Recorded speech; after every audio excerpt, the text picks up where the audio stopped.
Yeah, guys, if you are excited for this game, you want to see some Switch 2 best-in-class looking gaming experience for your new Nintendo console, you've come to the right place. And we're going to be having a great time with this, okay? Time to talk to the new Ashley. All in real time. This looks great. But yeah, the lighting looks really good. It's got you know, its own like screen space reflections and all that good stuff. The rain. Yeah.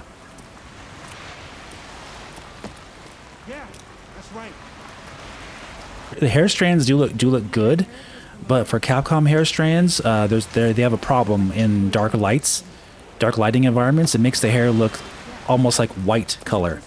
So like she looks like Storm from X-Men basically in like the dark areas, which is not something I really like. So at least she has the correct like lighting of her hair in dark areas in this game. Oh right, sorry. Yeah, she looks really good.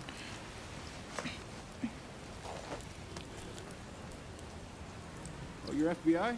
Oh, you FBI? Yeah. Yeah, it's only 27 gigabytes or something like that, but they must have really compressed the data really well because the texture detail is really close to the PS5 version, and that's like 67 gigabytes or something like that, or almost 70 gigabytes. If you've seen the comparisons to the PS5 version for textures, it's very close to the PS5 version, and it's better than the Xbox Series S version. The Xbox Series S has lower detail textures than the Switch 2 version does. That's why playing on Switch 2 is really like exciting for me. It's really like an engineering, like a marvel kind of thing. Like the console itself is an engineering marvel.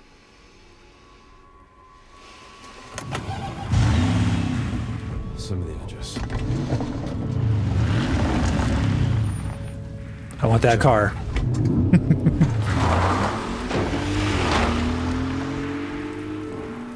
E3 2012. Ubisoft showed a preview demo of a game called Watch Dogs. Remember that?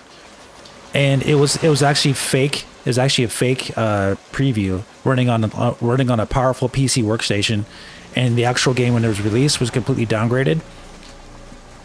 This reminds me of that, but it's actually running in real time now and looks better, and it's running on a handheld. That's how much technology has advanced. Cool looking rain. Look at that.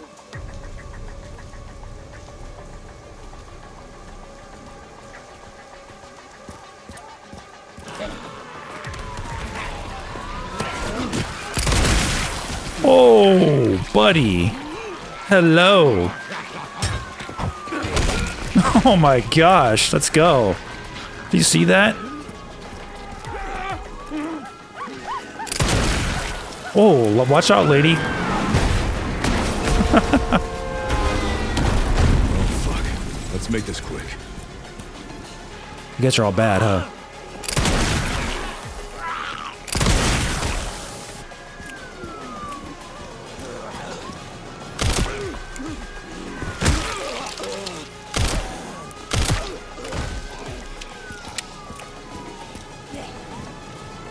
Can't let him get away.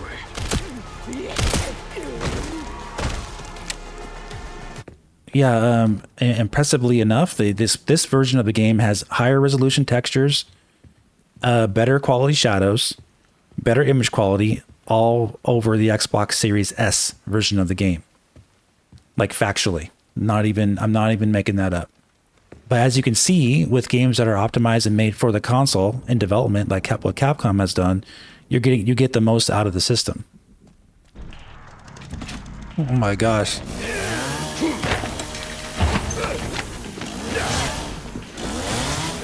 I think you want a second opinion.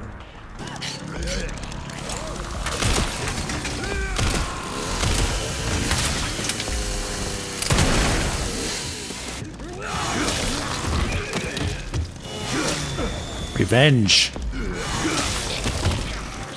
He had to split.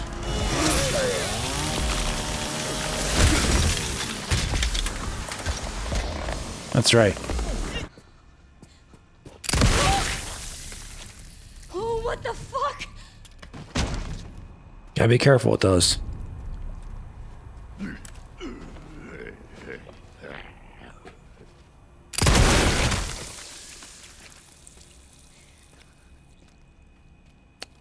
I would say the game's working pretty well. Oh yes, let's go. Let's go, baby. Let's go. Hey, like that, buddy.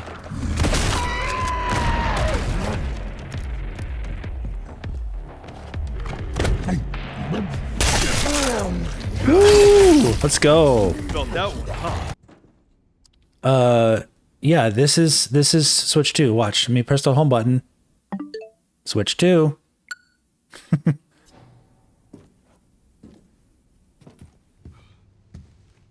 Pretty sure I found Victor's private office. Pretty crazy, huh?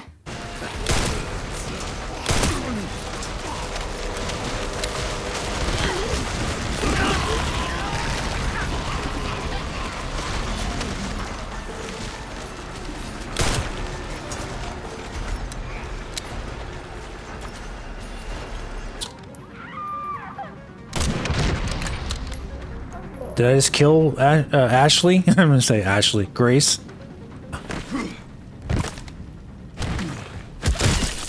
Oh, buddy. Excuse me. Excuse me. That smoke. Wow, that smoke is insane. That smoke is insanely good looking. Holy moly! Look at that.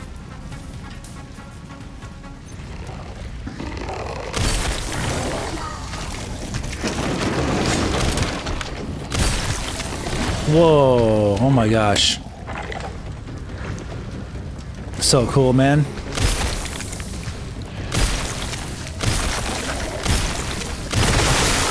Woo, buddy.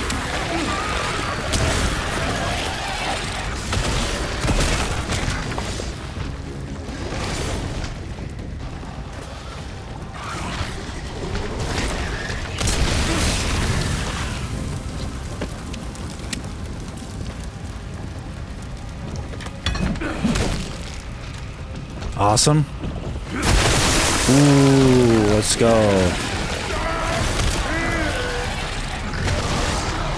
Look at mutate others.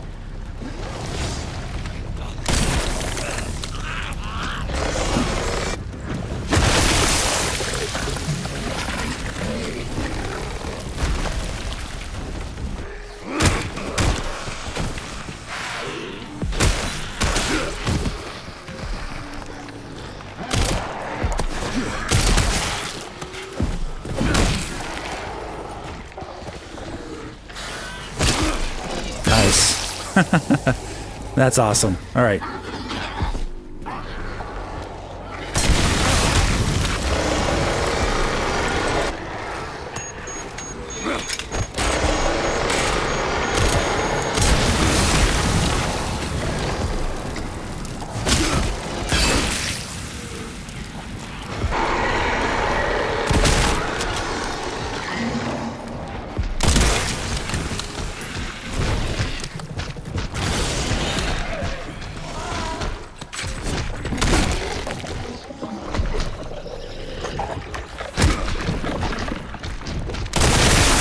Ooh, nice.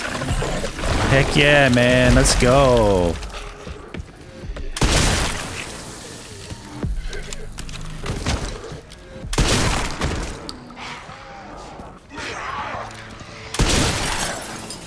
Take that, buddy.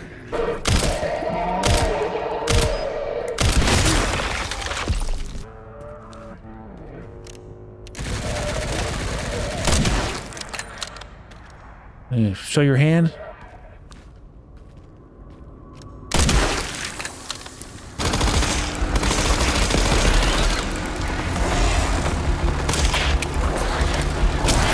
Whoa, buddy.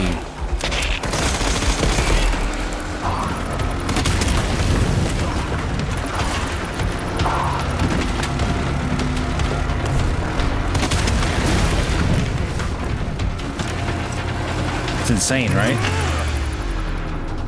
Wow. Let's go. This is bananas.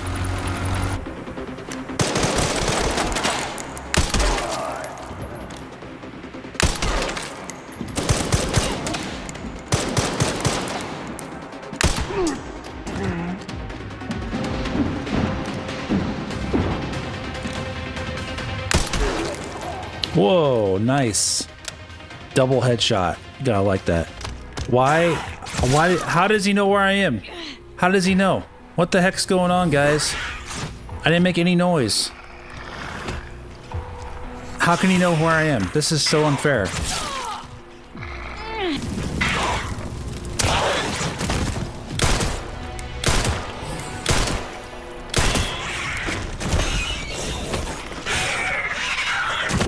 It's like we were Leon for like 5 hours straight, and then they took him away from us, and then we were.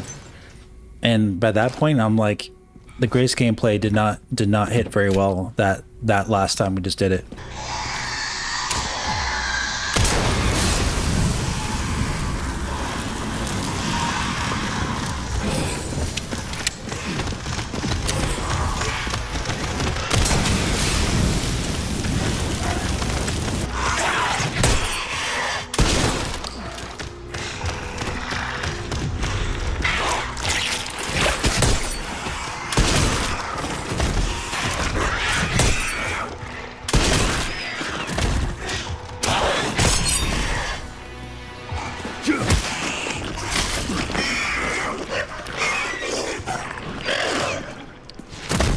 Yeah, game's extremely well done. I think I'm leaning towards like a maybe like a 9.1 out of 10. A little bit on the easy side, and definitely the Grace gameplay was the most difficult part because she's so limited. Standard difficulty with the ink ribbons for the classic way, and I didn't want to play that way, but like it doesn't actually change the difficulty of the actual like AI or anything like that. Just makes it annoyingly more difficult because you got to do ink ribbons. I have a feeling that playing on insanity difficulty, which it unlocks after you beat it, is going to be more to my liking for the challenge. It's a decent, solid challenge overall, but it's on a tad easier than Resident Evil 4 Remake, I would say. They did a very good job in making two different gameplay styles very fun in their own way. Like you only play for Leon for a very, very tiny amount of time. In the first like 60% of the game, it feels like it's like 90% Grace, and then you're playing as Leon for just like short bursts. So I was getting a little bit concerned. I'm like, it's just, what's going on with this? Even though I was having a lot of fun with Grace, I was wanting to know what was going on with Leon. So because Leon was sick, and so, but thankfully they really focused the story on Leon for the second half of the game, which was really good, and his gameplay was by far the best. And I love the upgrade system. His melee combat was the best it's ever been. His gun combat was pretty much the best it's ever been, as far as I could tell. I really like that they did not make his hatchet a breakable item, like oh, I broke it and I can't use it anymore, because that was kind of annoying about Resident Evil 4 Remake. That you had to like replace or like heal your knife, on a Nintendo console. What you saw right there was the best graphics ever seen on any Nintendo console, bar none. So Switch 2, best graphics, bar none. Nintendo console in general, best graphics, bar none. Best looking game I've ever seen on a Nintendo console. Okay. Yes, there were some frame drops here and there. The big church sequence with all the fire, there's some frame drops there, but overall it wasn't that much really. It was hovering around the 40 to 45 frames per second in most of the combat scenarios, which felt pretty responsive and good. And then in the lesser areas, it was hitting pretty much like a locked 60 frames per second. I would definitely take that performance the gameplay over a locked 30. You could tell when it did drop down frames, you do get a little bit less response time. So definitely I prefer this performance than having a capped frame rate, for me personally. I thought the story was really good. The music was a 10 out of 10. Sound effects, 10 out of 10. Voice acting by the actors, 10 out of 10. The pacing, I thought, could have been a little bit better towards the end because I didn't really like that they forced Grace back into the fray, and I was losing my patience with her at the end there. And some of the liquor stuff was really annoying for me. My mind was so like focused on Leon at that point. Taking Leon away and putting Grace in there in that moment felt like not well designed pacing of the game. At that point, because everything was on Leon. So like taking him away completely and putting Grace in there, I was like, I'm not really having that much fun with Grace at this point. But thankfully it didn't last too long, and we got back to Leon, and It was great, but like the Grace gameplay, the best Grace gameplay was in the medical facility. That was when you really felt the actual like the gameplay loop with the blood collecting and the weapon upgrades and your inventory upgrades. I thought that was really well done. That's having a lot of fun. But once you got like the full like breadth of the Leon gameplay, I was like, oh man, there's no going back now. Like I was so focused on Leon's gameplay at that point. All the upgrades, all the movement, all the melee, all the everything. I was laser focused on Leon. So when they put Grace in there, it was a letdown. I don't know if I want them to do this again as far as breaking up the main characters like gameplay segments like that. This was nice, but I don't think I would want them to do this again. I think they need to focus on one character, one main character that you can play with. You know, this kind of reminded me of Resident Evil 6 a little bit in how they actually gave Leon a shorter campaign, but then gave Kristen his own campaign, and then gave Ada her own campaign, all in the same game, but they made them all a lot shorter. So it almost feels like that, like you got Leon's campaign, but it was a lot shorter. And the Grace was great, but not as good as Leon, in my opinion. So like, Leon was like 10 out of 10, and Grace was like 7.5, like 8 out of 10 gameplay. But Leon was like basically perfect. Again, though, some people are going to have different opinions because some people like the more slower, like survival horror, you know, type of gameplay. And I'm a guy who likes the more action-focused Resident Evils, like Resident Evil 4. But I also like the slower paced stuff as well. I don't just want pure action shooting the whole thing like Resident Evil 6. This was a really nice balanced game like that, even for Leon stuff. You had a good challenging enemies, but I don't think I want them to do this again. They need to focus on one main character or a couple of main characters, at least in the same story. And I think that would make the overall experience more consistent and the pacing better. So that's why I don't think this is like a 10 out of 10 game. It's more like a 9.1-ish game. Very good game, great game, fantastic game. What brought it down more closer to a 9 was the pacing and some of those choices. Otherwise, though, love the game. Best graphics on Switch 2, bar none. But yeah, guys, I still think Resident Evil 4 is probably the best Resident Evil game of all times. It's probably in like the top 5 best Resident Evil games as of right now, in my opinion. I think it's really good. Definitely pick it up if you haven't already. And yeah, guys, do me a huge favor and smash that like button for me. Thank you for coming out, and I'll see you soon. Take care.